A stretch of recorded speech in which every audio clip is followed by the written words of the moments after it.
আজ আমি প্যাকিং করতে করতে ভিডিওটা শুরু করছি। আপনারা ভাবছেন প্যাকিং করছি দেশে যাচ্ছি নাকি? না, না, না, এখন দেশে যাচ্ছি না। আমরা যাচ্ছি বিয়েবাড়ি। ভাবতে পারছেন বিদেশ ভুঁইয়ে আবার বিয়েবাড়ি? হ্যাঁ, হ্যাঁ, বিয়েবাড়ি। চলুন আমার সাথে থাকুন পুরো ভিডিও জুড়ে, তাহলেই বুঝতে পারবেন। তবে হ্যাঁ, আজকের ভিডিওটাতে সব বুঝতে পারবেন না। আস্তে, আস্তে বুঝতে পারবেন। সব ভিডিওটাই দেবো ছোট, ছোট ক্লিপে। আর আজকে হচ্ছে বুধবার, আমি এখন প্যাকিং করছি। কালকে বৃহস্পতিবার সন্ধ্যেবেলা বিয়েবাড়ির উদ্দেশ্যে রওনা দেব। তো দেখুন আজকে হচ্ছে বৃহস্পতিবার সন্ধ্যেবেলা, অনেকটাই দেরি হয়ে গেছে, সবাই নিচে চলে গেছে, টাবু বাচ্চারা। আমি এরপর সবকিছু বন্ধ করে বাড়ি থেকে বেরোচ্ছি। আর বাড়ি থেকে বেরোনোর আগে তো সবকিছু দেখে নিতে হবে, বুঝতেই পারছেন। আর দুদিনের জন্য যাচ্ছি তো, যদিও বিয়ে বাড়িটা 3 দিনের জন্য, তো আমি দুদিনের জন্য যাচ্ছি। আজকে বৃহস্পতিবার সন্ধ্যেবেলা যাচ্ছি, আর কালকে শুক্রবার রাতের দিকে, মানে ওই রাত 1টা 2টো নাগাদ আমি বাড়ি ফিরে আসবো, কারণ আমার বড় মেয়ের আবার টিউশন আছে। তো চলুন দুগ্গা দুগ্গা করে ঠাকুর প্রণাম করে বেরিয়ে পড়ছি। আর মনে এত ফুর্তি, বুঝতেই পারছেন, এখানে তো আমরা সেরকম ভাবে বিয়ে বাড়ি পৈতে বাড়ি এগুলো পাই না। তো আজকে একটা বিয়ে বাড়িতে যাচ্ছি, তো এত আনন্দ হচ্ছে কি বলবো আপনাদেরকে। চলুন এরপর যাওয়া যাক, আমরা এখন ঠাকুর প্রণাম বেরিয়ে করছি। গেছি, প্রায় মানে বেরিয়ে চলেই গেছিলাম।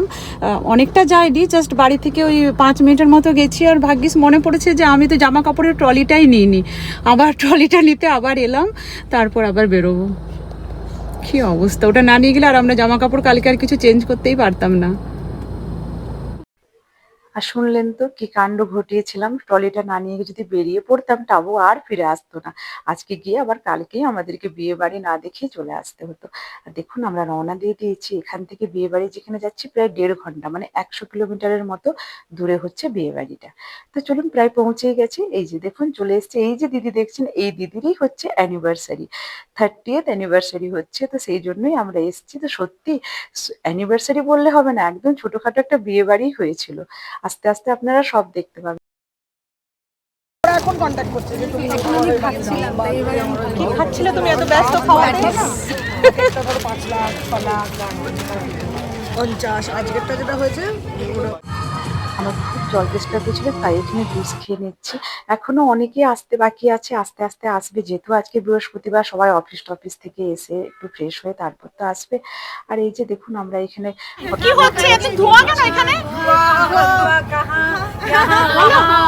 গুপ্ত হ্যাঁ वो ধোঁয়া না, এটা মেঘ। আমরা আছি হিল স্টেশনে।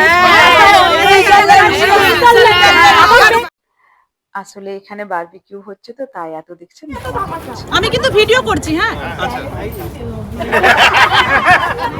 এই বাবুদা পড়েছিল। এই এই যে দেখছেন গীতিকাদি, গীতিকাদি হচ্ছে আমাদের হোস্ট। গীতিকাদিরই অ্যানিভার্সারিতে আমরা এসেছি। এই যে যে সাদা মতো টপ পরে আছে, ওই হচ্ছে আমাদের গীতিকাদি। আর সত্যি এত ভালো লাগছিল যে মানে কি বলবো। আর গীতিকাদি প্রত্যেক বছরই গীতিকাদির এই অ্যানিভার্সারি উপলক্ষে আমরা স্যালেতে আসি, 2-3 দিন খুব আনন্দ করি সবাই মিলে। এই বছরও এসেছি। তো দেখুন আস্তে আস্তে সবাই আসছে, আর অনেকে কালকেও আসবে। কালকে যেহেতু শুক্রবার সবার ছুটি। আর দেখুন এখানে ফটো সেশন চলছে, তার সাথে চলে এসছে খাওয়া দাওয়া। আর খাওয়া ছাড়া তো আর বিয়ে বাড়ি জমবে না, তাই খাওয়া দাওয়াটা ভীষণ জমে হয়েছে। আর এখানে দেখুন গীতিকা দি আর দীপিকা ডান্স করতে শুরু করে দিয়েছে, ওরা ডান্স করছে মনের আনন্দে। চলুন একটু শোনা যাক কি গানে ডান্স করছে।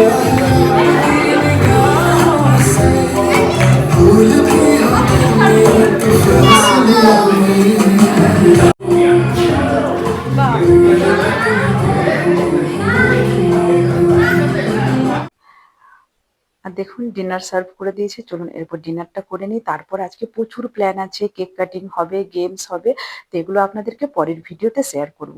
আর আজকে অবশ্যই জানাবেন যে আমাদের এই প্রবাসের বিয়ে বাড়ি আপনাদের কেমন লাগছে। আবার দেখা হবে অন্য ভিডিওতে, সেটা কিন্তু আবার বিয়ে বাড়িরই ব্লগ হবে। চলুন তাহলে টাটা, বাই বাই।